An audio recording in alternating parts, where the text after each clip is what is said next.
ఇంకా మన గౌరవ శంకర్ నాయక్ గారికి, యోగి సార్కి నా యొక్క అభినందనలు.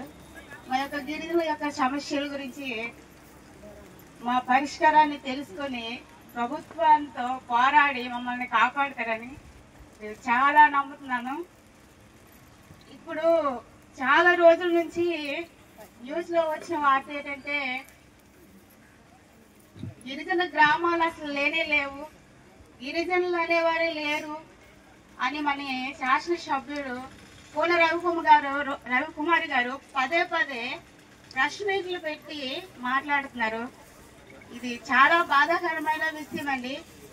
నిజానికి ఇక్కడ గిరిజనులు చాలా మంది ఉన్నారు.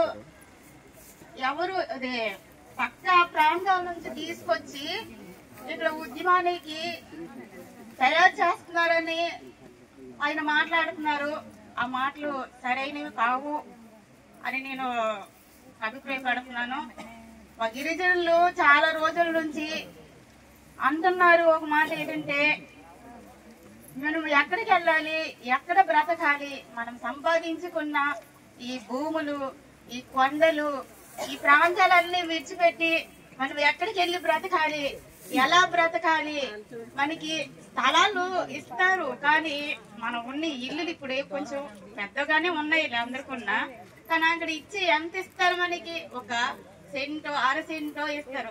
అందులోనూ చాలా మంది జనాభా ఉన్నారు. ఒక ఫ్యామిలీకి మినిమం ఒక 5, 6 ఇలా చాలా మంది జనాభా ఉన్నారు. ఇంత జనాభాకి ఆ ఇరికిల్లులు సరిపోవు. అటువంటి ఇల్లులు ఇస్తారు. ఆ ఇల్లులో మనం ఉండలేము. మనకి జీవనోపాధి ఎలా వస్తుంది? జీవనోపాధి ఉండదు. ఎవరింట్లో వెళ్ళి మనం పాచిపడి చేసుకొని బ్రతకాలి, ఎలా బ్రతకాలి అని చాలా రోజుల నుంచి అందరూ అదే బాధపడుతున్నారు.